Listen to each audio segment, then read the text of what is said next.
आज साखर आयुक्तांना मी खास करून एका मुद्द्यावर भेटलो आणि तो म्हणजे 10 जुलैला केंद्र सरकारकडून एक पत्र आलेलं आहे आणि त्या पत्राचा आधार घेऊन महाराष्ट्रातले साखर कारखाने हे ज्या त्या वर्षीच्या रिकव्हरीच्या आधारानं FRP अदा करणार अशा प्रकारच्या बातम्या काही वृत्तपत्रामध्ये प्रसिद्ध झालेल्या होत्या। ज्या त्या वर्षाचा रिकव्हरी याचा अर्थ असा होतो की सीझन संपेपर्यंत त्या त्या कारखान्याची रिकव्हरी निश्चित होत नाही आणि मग ऊस तुटल्यानंतर 14 दिवसाच्या आत विना कपात एक रकमी FRP द्यायची। हे जे ऊस दर नियंत्रण अध्यादेश जो आहे त्याचा कुठेतरी भंग होतो। तेव्हा केंद्र सरकारच्या या भूमिकेच्या आडून साखर कारखाने शेतकऱ्याच्या FRPचे तुकडे करण्याचा प्रयत्न करू पाहत आहेत हे माझ्या लक्षात आलं। वास्तविक पाहता हा त्यांचा प्रयत्न गेल्या वर्षी मी उच्च न्यायालयामध्ये जाऊन हाणून पाडलेला आहे। मी साखर आयुक्तांच्या लक्षात आणून दिलं, मी जी याचिका दाखल केलेली होती त्याच्यामध्ये प्रामुख्यानं 10.25% रिकव्हरीच्या आधारानं पहिला हप्ता द्यायचा आणि सीझन संपल्यानंतर जी काही रिकव्हरी लागेल त्याच्यावर उरलेले पैसे द्यायचे, असे जे राज्य सरकारनं शासन निर्णय केलेला होता त्यालाच मी चॅलेंज केलेलं होतं आणि त्या याचिकेमध्ये केंद्र सरकार, राज्य सरकार, राज्य साखर संघ, साखर आयुक्त या सगळ्यांना पार्टी केलेलं होतं। 50 तास हायकोर्टामध्ये याच्यावर सविस्तर चर्चा झालेली होती, हिअरिंग झालेलं होतं। सगळ्या घटकांचं म्हणणं ऐकून घेऊन मग माननीय उच्च न्यायालयानं शेतकऱ्यांच्या FRP तुकडे करता येणार नाही, त्यांना मागील वर्षाच्या रिकव्हरीच्या आधारानं विना कपात एक रकमी FRP 15 दिवसाच्या आत दिली पाहिजे असा आदेश दिलेला होता। मी कालच केंद्र सरकारचे जे अन्न नागरी पुरवठा विभागाचे सेक्रेटरी आहेत त्यांना आणि साखर आयुक्तांना ईमेलद्वारा एक पत्र दिलेलं होतं। आज समक्ष फिजिकली पत्र दिलं की हायकोर्टानं दिलेल्या निकालाच्या विरोधात त्याला सोडून असं काही तुम्ही काहीतरी करायला लागला तर तुम्ही कोर्टाचा अवमान करताय असं समजून तुमच्या विरोधामध्ये अवमान याचिका दाखल केल्याशिवाय मी सोडणार नाही। केंद्र सरकारचं जे पत्र आहे ते पत्र बघितलं तर हेही लक्षात येतं की हे पत्र असं ठरवून आणलेलं आहे फसवण्यासाठी, कारण केंद्र सरकार केवळ एका राज्यासाठी काही असं सांगू शकत नाही। आणि मी संबंधित अधिकाऱ्यांना जेव्हा दिल्लीला फोन करून विचारलं त्यावेळी ते म्हटले की हे पत्र सूचना वजा हा शासन निर्णय नव्हे। मग याचा अर्थ काय? कुणाला फसवणूक करताय, कुणाची करताय? आणि म्हणून आज सज्जड इशारा देण्यासाठी मी आलेलो होतो की FRPचे तुकडे कराल तर याद राखा शेतकऱ्याची गाठ आहे तुमची, हे सांगण्यासाठी मी आज आलो होतो। दुसरा मुद्दा की 3,500 रुपये FRP केलीस 10.25% रिकव्हरीला म्हणून मोठ्या प्रमाणामध्ये गाजावाजा होतोय, पण त्यातले शेतकऱ्याच्या हातात किती पडतात? तोडणी वाहतुकीचा खर्च एवढा वाढलेला आहे की शेतकऱ्याच्या हातात तेवढं जाऊन सुद्धा 20-2200च्या वर जातच नाहीत। मग या वाढलेल्या FRPचा शेतकऱ्याला फायदा काय आणि याचं कारण काय? तर बेसुमारपणे वाहतुकीचे खर्च दाखवले जातात। आणि म्हणून गेल्या 6 महिन्यापासून मी साखर आयुक्तांच्याकडे खेटे घालून प्रत्येक साखर कारखान्यानं त्यांना जे कार्यक्षेत्र घालून दिलेलं आहे 25 किलोमीटरच्या परिघातलं, त्या कार्यक्षेत्रातला ऊस किती तोडला आणि त्याच्या बाहेरचा किती तोडला याची आकडेवारी मी मागत होतो।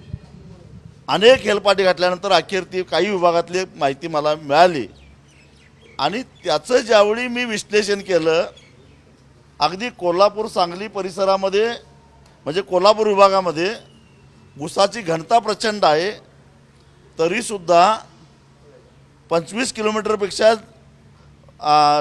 25 किलोमीटरच्या परिघाच्या आतील जे शेतकरी आहेत त्या शेतकऱ्यांना कारण नसताना टनाला 160 रुपये तोडणी वाहतुकीपेक्षा मध्ये जास्त द्यावी लागतात, म्हणजे तेवढी FRP त्यांची कमी होते. खरं तर अख्ख्या देशामध्ये फक्त महाराष्ट्रामध्येच हे 25 किलोमीटरचं संरक्षण साखर कारखान्यांना आहे, खाजगी आणि सहकारी. ते का तर 25 किलोमीटरच्या परिघामध्ये दुसरा कारखाना उभा राहिला तर ऊस गाळपाला कमी पडेल आणि कारखाने आजारी पडतील, म्हणून अशा प्रकारचं त्यांना संरक्षण दिलेलं आहे. मग हे असताना अनेक कारखान्यांनी आपली गाळप क्षमता वाढवली. त्याचा परिणाम गेल्या वर्षी आपण बघितलं, काही कारखाने 83 दिवस सुद्धा चालू शकले नाहीत. म्हणजे 12 महिने पगार द्यायचा आणि 3 महिने कारखाना चालवायचा, असा तोट्याचा उद्योग हे करणार असतील तर त्याचा आमच्या दरावर परिणाम होतो. ज्यादा ऊस गाळप करायचा या हव्यासा पोटी या साखर कारखान्यांनी जेव्हा गाळप क्षमता वाढवली त्यावेळी साखर आयुक्तांना सरकारला आमच्याकडं मुबलक ऊस उपलब्ध असल्याचं कागदोपत्री रेकॉर्ड दाखवलं. मी याला वसंतदादा शुगर इन्स्टिट्यूटला सुद्धा जबाबदार धरेन, कारण हे वसंतदादा शुगर इन्स्टिट्यूट म्हणजे कारखानदारांची बटीकच आहे, कारण शेवटी ट्रस्टी सगळे तेच कारखानदारच आहेत तिथं. आणि त्यांनी दिलेल्या अहवालाच्या आधारानं साखर आयुक्तांनी या सगळ्या कारखान्यांना गाळप क्षमता वाढवायला दिली. तुम्ही एका बाजूला 25 किलोमीटरच्या परिघामध्ये दुसरा कुठलाही कारखाना निघू नये म्हणून त्यांना संरक्षण देता आणि त्यावेळी 25 किलोमीटरच्या परिघातले ऊस पुरेसा आहे असं गृहीत धरल्यानंतर मग त्या 25 किलोमीटर परिघातले जे काही सभासद बिगर सभासद खाजगी आणि सहकारी साखर कारखान्यांना ऊस पुरवणारे जे ऊस उत्पादक शेतकरी आहेत, तोडणी वाहतुकीच्या खर्चाच्या संदर्भामध्ये मी विश्लेषण करून बघितलं. महाराष्ट्रातल्या प्रत्येक साखर कारखान्याचं तोडणी वाहतुकीचे दरपत्रकं तपासली आणि मी जास्तीत जास्त वाहतुकीचा दर धरला. तोडणीचा दर तर महाराष्ट्रात सगळीकडे समान आहे, पण वाहतुकीचा 25 किलोमीटरच्या परिघातली वाहतुकी जी आहे ती 382 रुपये एका टनाला निघते जास्तीत जास्त. ते मी गृहीत धरलं. 430 रुपये तोडणीचे धरले तरी 822 रुपयापेक्षा जास्त निघत नाही. आज साखर कारखान्यांचे तोडणी वाहतुकीचे जर का दर बघितले तर ते 1100, 1200, 1300, 1500 पर्यंत गेलेले आहेत. मग हा अधिकचा बोजा त्या 25 किलोमीटरच्या परिघाच्या आत असणाऱ्या शेतकऱ्यांच्यावर का? तेव्हा आम्ही मागणी सांगितलं की साखर कारखान्यांना कडक शब्दामध्ये समज द्या की कार्यक्षेत्रातले म्हणजेच 25 किलोमीटरच्या परिघाच्या आतले सभासद असोत, बिगर सभासद असो, खाजगी कारखान्याला ऊस पुरवणारे असोत किंवा सहकारी साखर कारखान्याला ऊस पुरवणारे असोत, त्यांच्या बिलातून 822 रुपयापेक्षा टनाला कपात जास्त करायची नाही. अन्यथा आम्ही स्वतः ऊस पुरवतो, कारखान्याच्या गेटवर आणून देतो, 100% FRP कारखान्यानं आम्हाला द्यावी, कमिशन सकट द्यावी, पण ते तसं करत नाहीत. आणि म्हणून या बाबतीत यावर्षी तरी हे धोरण राबवावं ही मागणी साखर आयुक्ताकडे केली. याचा चर्चा आपण सातत्यानं ऐकतो. अजितदादा आणि पवारसाहेब तर या टेक्नॉलॉजीचं नाव घेतल्याशिवाय पाणीसुद्धा पित नाहीत. या टेक्नॉलॉजी आली पाहिजे. तंत्रज्ञानाला मी विरोध करत नाही.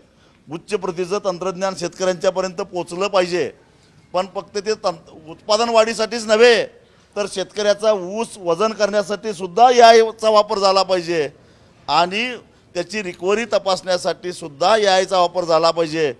पण रिकव्हरी चोरी थांबवण्यासाठी ना पवारसाहेब बोलत आहेत ना अजितदादा बोलत आहेत. काटामारीच्या बाबतीत पवारसाहेब बोलत नाहीत, अजितदादा बोलत नाहीत. हे गौड बंगाल काय आहे? या आणायचं तर तिन्ही क्षेत्रामध्ये आणा.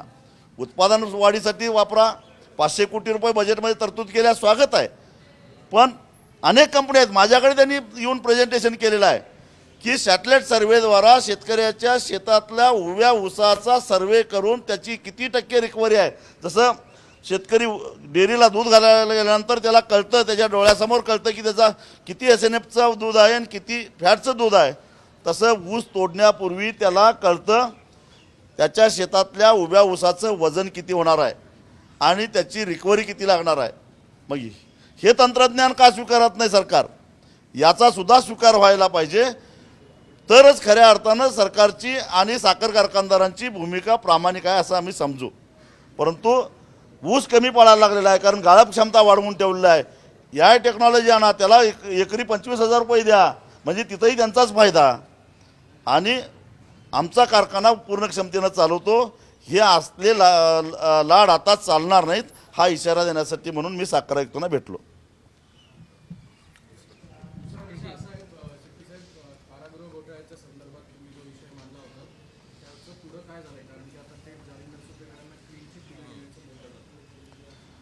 आजच मी इथं येण्यापूर्वी कारागृह आपले महानिरीक्षक सुहास वारके साहेबांना भेटलो. त्यांना आठवण करून दिली, मी 6 महिन्यापूर्वी या संदर्भामध्ये पत्रव्यवहार केलेला होता. मी स्वतः तत्कालीन महानिरीक्षक बोराडेंना भेटलो होतो, पण मला न्यायप्रविष्ट बाबा या नावाखाली काही कळवलं गेलं नाही. मी राज्याच्या मुख्य सचिवांना अनेक वेळा भेटलो, मुख्यमंत्र्यांना 2-3 वेळा भेटण्याचा प्रयत्न केला, पण या विषयावर बोलण्यात त्यांना रस नसावा, त्यामुळे ते काय भेटले नाहीत. आणि त्यानंतर गृहसचिवांच्याकडे हे खेटे घातले. परंतु या कारागृहामध्ये सुपेकर आणि अमिताभ गुप्ता यांनी जे काही घोटाळे करून ठेवले त्याच्या संदर्भात कुणी ब्रश शब्द बोलायला तयार नाही. आणि मग याच्यामध्ये फार मोठा घोटाळा आहे हे वारंवार सांगूनसुद्धा सरकार त्याच्याकडे लक्ष द्यायला तयार नाही. न्यायप्रविष्ट बाब आहे असं म्हटलं जातं, त्याचाही शोध घेण्याचा मी प्रयत्न केला. त्यावेळी असं लक्षात आलं की सेंट्रलाइज पद्धतीनं जे काही टेंडर फिक्स करायचे आहेत या संदर्भामध्ये ज्यांनी सिंडिकेट करून टेंडर वाटून घेतलेले होते त्यातल्याच एकाला हायकोर्टामध्ये जायला सांगितलं. म्हणजे भांडायचं, खोटं भांडायचं आणि मग न्यायालयाकडनं फक्त निकाल वधवून घेतला की ही प्रक्रिया योग्य पद्धतीने झालेली आहे आणि त्याचा आधार घेऊन ही प्रक्रिया योग्य पद्धतीनं झालेली आहे असं सांगितलं गेलं. मी आज सुहास वारके साहेबांना लक्षात आणून दिलं की टेंडर योग्य पद्धतीनं झालं असं तुम्ही सांगताय, पण मंत्रालयातल्या कॅन्टीनचा सुद्धा एक टेंडर झालेला आहे. उदाहरणार्थ लोकवन गहू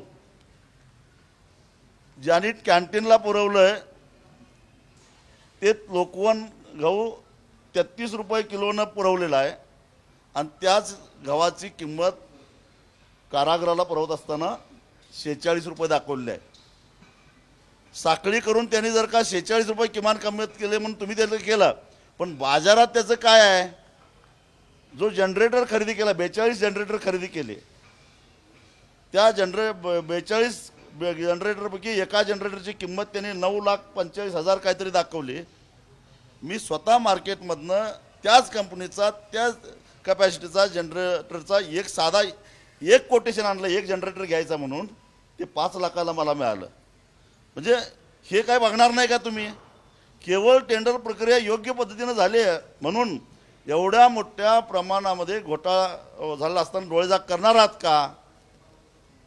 एवढंच नव्हे तर अनेक गोष्टी आहेत. राज्यामध्ये जवळपास 40,000 बंदी आता आहेत वेगवेगळ्या कारागृहामध्ये. 2005च्या शासन निर्णयाप्रमाणे प्रत्येक बंद्याला किती खायला द्यायला पाहिजे याचा हिशेब केला तर जवळपास 340 कोटीच्या वर तो आकडा निघतो. म्हणजे सध्याचे झालेले मटेरियलचं टेंडर रेट आणि ते म्हणतात की 300 कोटीचं जर आमचं हे झालंय म्हणजे तुम्ही मग कैद्यांना अर्धपोटी ठेवता का? तुम्ही कैद्यांना पुरेसं अन्न देत नाही का? तुम्हीच केलेल्या कायद्यानुसार त्यांना अर्ध कच्चं खायला घालता का? म्हणजे कशाचा मेळ कशाला लागत नाही ह्याचे सुद्धा सगळे कागदपत्र त्यांना दाखवली. ह्याचा मला खुलासा पाहिजे म्हणून लेखी पत्र त्यांना दिलं. हे नेमकं काय आहे? जो माणूस जी कंपनी कारागृहाला मटेरियल पुरवते मी तुम्हालाही ते उपलब्ध करून देतो, तीच कंपनी आदिवासी विभागाला सुद्धा मटेरियल पुरवते. त्या आदिवासी विभागाला खरं तर ते डोंगरी भागामध्ये दुर्गम भागामध्ये सगळं ते मटेरियल पोचवायचं म्हणजे त्याची किंमत वाहतुकीमुळे जास्त यायला पाहिजे. पण इथं उलटं झालेलं आहे. आदिवासी विभागाच्या मी तुम्हाला सगळा तक्ताच देत होतो कागदाचा. आदिवासी विभागाला स्वस्तामध्ये गेलेला आहे आणि कारागृहाला जास्त दरामध्ये गेलेला आहे. इथं सुपेकरांचे आणि अमिताभ गुप्ताचे प्रताप तुम्हाला बघायला मिळतात. मग ह्याची चौकशी होणार आहे का नाही? मी राज्याच्या मुख्य सचिवांच्याकडे अनेक वेळा गेले. त्यांनी तो हात वर केले आणि म्हटले की मी जेवढी करायची तेवढी चौकशी केलेली आहे, आता मी काय करू शकत नाही. त्यामुळं आता मी शेवटचा पर्याय म्हणून जनहित याचिका दाखल करून या विषयाला वाचा फोडायचा असा निर्णय घेतलेला आहे. असं आहे, स्वतः मुख्यमंत्र्यांनीच उत्तर दिलं अधिवेशनात असं सांगितलं होतं. मी बापू पठारे आमदार आपल्यातले त्यांनी तो प्रश्न लक्षवेधीमार्फत उपस्थित केला होता. खोटं कोण बोलतोय? मुख्यमंत्री देवेंद्र फडणवीस यांच्याकडं आजपर्यंत मी तुम्हाला सांगतो यादीच घेऊन आलेलो आहे. बांधकाम कामगारांच्या साहित्य खरेदीमध्ये घोटाळा झाला आहे हे मला वाटतं पुण्यातच पत्रकार परिषद घेऊन मी सांगितलं तर त्यांना पुरावे सगळे नेऊन दिलेले होते. पीक विम्यामध्ये कसे घोटाळे होत आहेत हे सुद्धा पुरावे त्यांच्याकडे मी नेऊन दिलेले होते. IT कंपन्यांच्या त्यांचं सरकारचे जे IT विभाग आहे त्याच्यामध्ये कसा घोटाळा होतो हे पुरावे मी त्यांच्याकडे देऊन दिलेले होते. साखर कारखान्यामध्ये विक्रीमध्ये घोटाळा झाला आहे हे तर सगळी किरीट सोमय्याकडची फाईल सगळी ती मीच गोळा केलेली होती हे सगळ्यांना जगभर जाहीर आहे. स्वतः मुख्यमंत्री सिंचन घोटाळ्याचं साखर कारखाने घोटाळ्याच्या कागदपत्र बैलगाडीतून घेऊन नागपूर अधिवेशनामध्ये गेलेले होते. कारागृह घोटाळ्याचे त्यांना सगळे दिलेले होते आणि एवढ्या सगळ्या घोटाळ्या देऊनसुद्धा या प्रत्येक विभागाला क्लीन चिट दिलेली आहे. त्यामुळं मला असं वाटतं की महाराष्ट्रामध्ये घोटाळे करणाऱ्यांना क्लीन चिट देणारं एक विद्यापीठ स्थापन झालेलं आहे आणि त्या विद्यापीठाचे कुलगुरू माननीय मुख्यमंत्री देवेंद्र फडणवीस आहेत. कृषी मंत्री माणिकराव कोकाटे यांचा राजीनाम्याची सध्या राज्यभर जोरदार मागणी सुरू आहे, परंतु राष्ट्रवादी अजित पवार गटाकडून त्यांना अभय दिला जात आहे.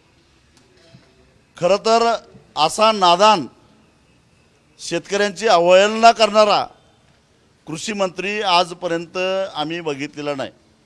स्वतःच्या मंत्रालयाला ओसाड गावची पाटीलकी म्हणणाऱ्या माणसाला मंत्रिमंडळात का ठेवलेला आहे? मी देवेंद्र फडणवीस आणि अजितदादांना एकच प्रश्न विचारतो, काही गुपितं तुमची माणिकराव कोकाटेंना माहिती आहेत का की ज्यामुळं तुम्ही त्याच्यावर कारवाई करायला घाबरता? तुमची हिंमत होत नाही त्यांच्यावर कारवाई करायला. खातं बदलून चालणार नाही. त्यांना खरं तर मंत्रिमंडळातून हकललंच पाहिजे कारण त्यांनी महाराष्ट्रातल्या शेतकऱ्याची अवहेलना केली आहे. त्यांचं खातं मकरंद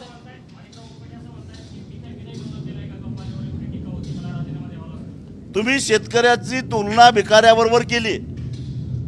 अवकाळी पावसामुळे त्रस्त झालेल्या शेतकऱ्यांनी पंचनाम्याची मागणी केली की पंचनामे काय ढेकळाचे करायचे काय असं बोलले. शेतकरी कर्जमाफीचे पैसे साखरपुड्याला आणि लग्नाला उधळतो असं बोलले. कृषी खातं म्हणजे ओसाडगावची पाटीलकी आहे असं बोलले. आणि आता जिथं महाराष्ट्राच्या विधानसभेमध्ये जनसामान्यांच्यावर प्रभाव टाकणारे, जनसामान्यांना चांगल्या पद्धतीने जीवन जगता यावं, सुसह्य जीवन जगता यावं यासाठी धोरण ठरवणारं हे जे राज्याचं सर्वोच्च सभागृह आहे त्या ठिकाणी ते जर रमी खेळत असतील तर त्यांना मंत्रिमंडळात राहण्याचा खरोखरच अधिकार आहे का? त्यांना मुक्त करा आणि 24 तास रमी खेळून देत आमचं काही म्हणणं नाही. कोणी रमी खेळतंय तर ते शिंदे गटाचे आमदार कोण कॅन्टीनवाल्याला मारतायत, कोणाकडे बॅगा सापडतायत, कोणी आगोरी पूजा करताय. सरकारचे मंत्री आणि आमदार नेमकं काय करतात? कारण त्यांना माहिती आहे की आपल्या महाराष्ट्रामध्ये एक नवीन विद्यापीठ स्थापन झालेलं आहे. क्लीन चिट सर्टिफिकेट देणारं विद्यापीठ आणि त्याचे कुलगुरू माननीय देवेंद्र फडणवीस आहेत, त्यामुळे कुणाला काय घाबरायचं कारणच नाही. सध्या गुजराती आणि राजस्थानी जर मुंबईत नसते तर मुंबई आर्थिक राजधानी झाली नसती असं माजी राज्यपाल कोश्यारी यांनी वक्तव्य केलं होतं. मात्र आत्ताचे विद्यमान जे राज्यपाल आहेत त्यांनी सुद्धा राजकीय स्टेटमेंट दिलं आहे. मला वाटतं की ज्यांना असं वाटतंय की ते जर नसते तर महाराष्ट्र चालला नसता, मुंबई चालली नसते, त्यांनी आपापल्या राज्यामध्ये परत जावं. आमचं राज्य कसं चालवावं, आमची मुंबई कशी चालवावी याची आम्हाला अक्कल आहे. सरकार विद्यापीठ पुण्यामध्ये वैकुंठ मेघाला करायची सुरुवातीला चर्चा होती, पण देशामध्ये सगळ्यात जास्त संस्था असते ते गुजरातला गेले. काय म्हणतात? आता एकदा मंत्रालय महाराष्ट्राचं गुजरातमध्ये न्या म्हणजे झालं, म्हणजे आमच्या चक्रा गुजरातला वाढतील. विमा कंपन्यांना 8 वर्षात 10,500 कोटीचा नफा झाला आणि कृषी आयुक्तांना आव्हान दिलं आहे की काही त्याच्यामध्ये घोटाळा झाला.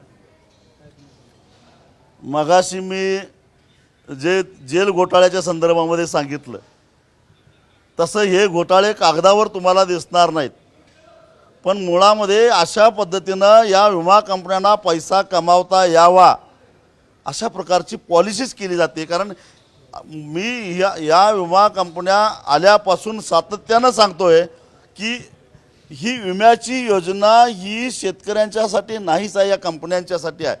मी तर प्रधानमंत्री फसल विमा योजनेला प्रधानमंत्री कॉर्पोरेट कल्याण योजना असं गेल्या 5 वर्षापासून सांगत आलेलं आहे, ती आता सिद्ध झालेलं आहे. शक्तीपीठ महामार्गाला 5% मोबदला देणार आहेत, पण 6% मोबदला देण्यासाठी आम्ही मुख्यमंत्र्यांशी चर्चा करू असं राजेश क्षीरसागर म्हणाले. नेमकं क्षीरसागर यांना इंटरेस्ट कशामध्ये? त्यांना इंटरेस्ट आहे तो 50,000 कोटी रुपये जो या शक्तीपीठ महामार्गातून बाजूला काढले जाणार आहेत त्यातलं काय हाताला लागतं आहे का याच्यामध्ये इंटरेस्ट आहे. त्यांनी जरा अभ्यास करावा. 5 पट आणि 6 पट रक्कम देण्याची तरतूद कायद्यामध्ये नाही आहे. आधी होती 2013च्या कायद्याप्रमाणे, पण त्याच्यामध्ये 2022ला दुरुस्ती झालेली आहे. ती दुरुस्ती काय आहे, त्यातून शेतकऱ्यांचे अधिकार कसे काढून घेतले गेले, न्यायालयात जाण्याचा अधिकार कुणी काढून घेतला, कसा काढून घेतला, या सगळ्याचा अभ्यास करावा आणि मग त्यांनी बोलावं. 2014 पासून याचे समृद्धी महामार्ग किंवा शक्तीपीठ महामार्ग याच्यातनं रस्ते घोटाळ्यातनं खूप मोठे घोटाळे होतात. पैसे कमवण्याचं राजकारणाचं एक मोठं साधन 100% समृद्धी महामार्ग तयार झाला आणि आमदारांचा दर 50 कोटी निघाला. शक्तीपीठ झाला तर किती निघणार आहे मला माहीत नाही.